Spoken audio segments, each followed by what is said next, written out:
कलीसिया भाग 2 कलीसिया के रूप। प्रिय विश्वासियों, हमारे आज के बाइबल संदेश में आप सबका हार्दिक स्वागत है। कलीसिया से जुड़ी सच्चाइयों से संबंधित यह संदेश इस श्रृंखला का दूसरा संदेश है।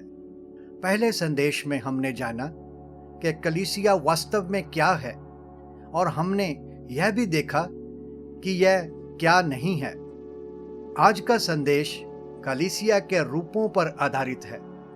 वैसे तो बाइबल में कलीसिया के और भी रूपों का जिक्र किया गया है, परंतु हम आज इसके 2 ही रूपों पर बात करेंगे। रूप या तस्वीर वह माध्यम होता है जिससे किसी विषय से जुड़ी सच्चाई को स्पष्ट एवं विस्तृत रीति से समझा जा सके।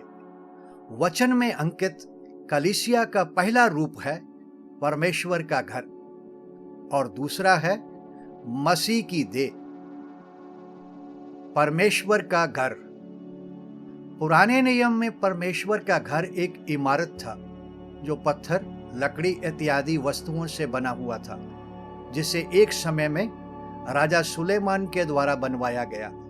प्रभु यीशु के क्रूस पर पूरे किए कार्य की बदौलत वर्तमान समय में घर अब भौतिक न रहकर आत्मिक रूप ले चुका है। एक दृष्टिकोण से हम इसका विवरण पहला पत्रस उसके 2 अध्याय की आयत 5 में देखते हैं। तुम भी आप जीवित पत्थरों के समान आत्मिक घर बनते जाते हो, जिससे याजकों का पवित्र समाज बनकर ऐसे आत्मिक बलिदान चढ़ाओ जो यीशु मसीह के द्वारा परमेश्वर को ग्रहण योग्य हों। आयत 4 में प्रभु यीशु को जीविता पत्थर कहा गया है, जो यह दर्शाता है कि वह केवल जीविता ही नहीं बल्कि जीवन भी देता है।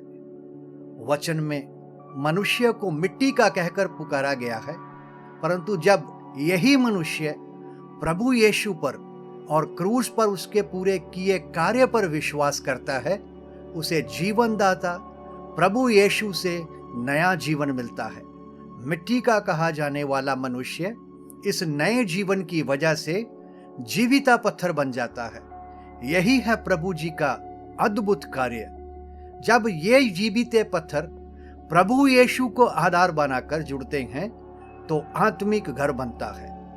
हर एक बचा हुआ विश्वासी इस आत्मिक घर का हिस्सा है। पुराने नियम में केवल घर ही भौतिक नहीं था, बल्कि चढ़ाए जाने वाले बलिदान भी भौतिक थे। वर्तमान समय में घर भी आत्मिक है और हमारे बलिदान भी।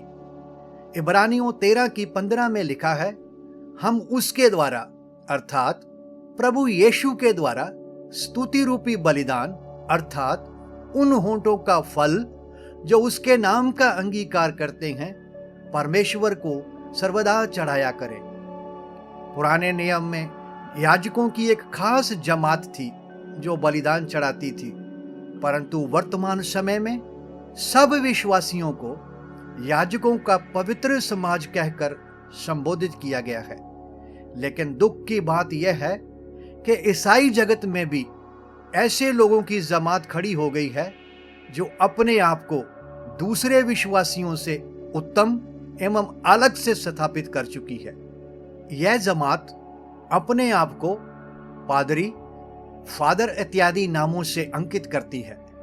इसके चलते वचन की इस सच्चाई को कि सभी विश्वासी याजकों का पवित्र समाज हैं, नुकसान पहुंचाया गया है।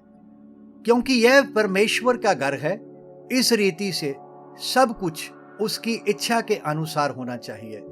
इसलिए जो बलिदान चढ़ाए जाते हैं, उनको चढ़ाने वाले चाहे विश्वासी लोग होते हैं, लेकिन वे चढ़ाए प्रभु यीशु के माध्यम से ही जाते हैं। वचन कहता है, ऐसे ही बलिदान परमेश्वर को ग्रहण योग्य हैं। यह इस आत्मिक घर से जुड़ी पहली विशेषता है। आगे चलकर पतरस की इसी पत्री की आयत 9 में लिखा है, जिसने तुम्हें अंधकार में से अपनी अद्भुत ज्योति में बुलाया है, उसके गुण प्रकट करो। जो विश्वासी लोग इस आत्मिक घर का हिस्सा हैं, वे इस समाज में भी रहते हैं।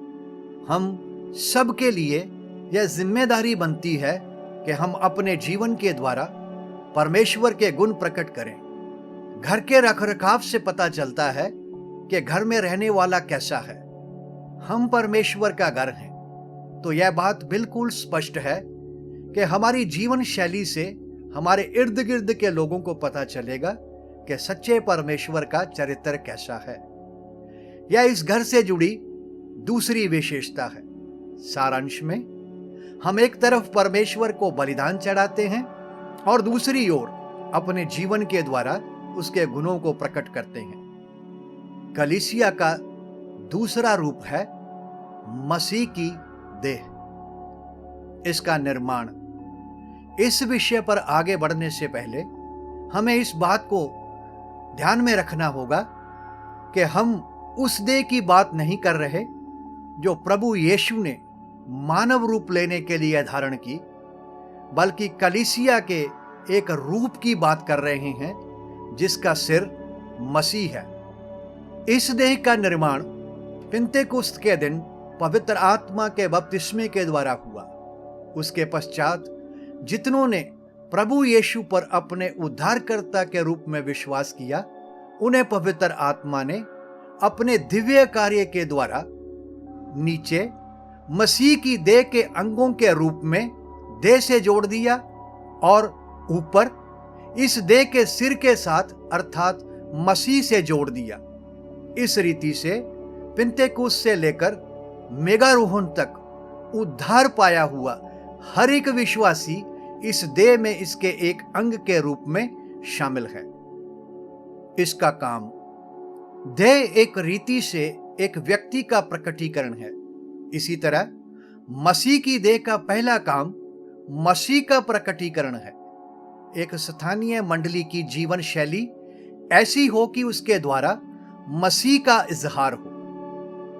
रोमियो 12 का 4 और 5 में लिखा है, क्योंकि जैसे हमारी एक देह में बहुत से अंग हैं और सब अंगों का एक ही सा काम नहीं, वैसा ही हम जो बहुत हैं मसीह में एक देह होकर आपस में एक दूसरे के अंग हैं।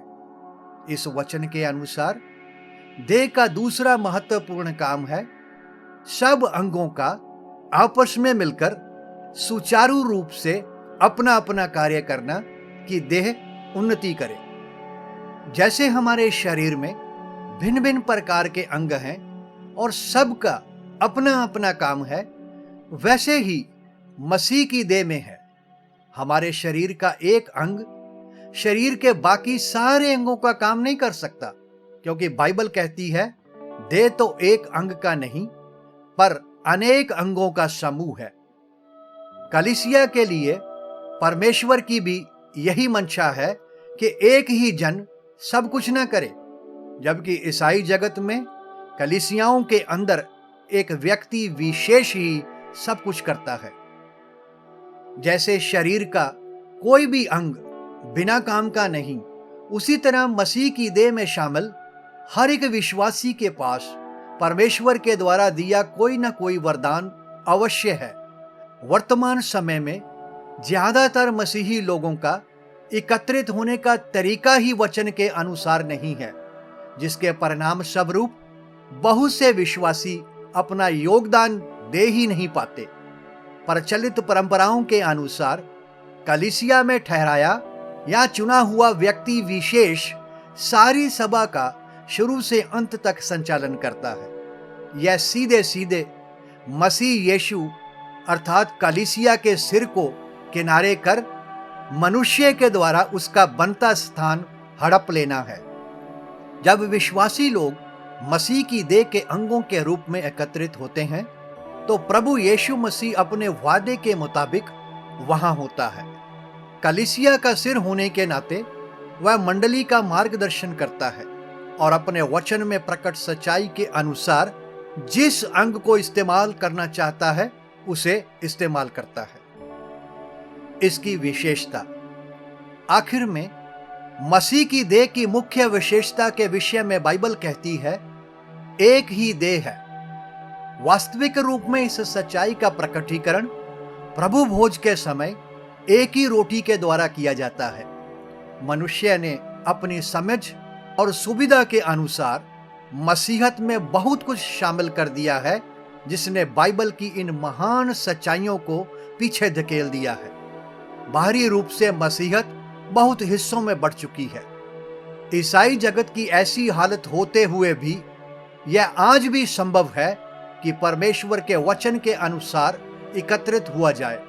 परमेश्वर अपना अनुग्रह हम सब पर करे कि हम उसकी मंशा उसके वचन से जाने, ना कि मनुष्य से, चाहे वह ईसाई जगत में कितना भी बड़ा स्थान क्यों ना रखता हो। धन्यवाद।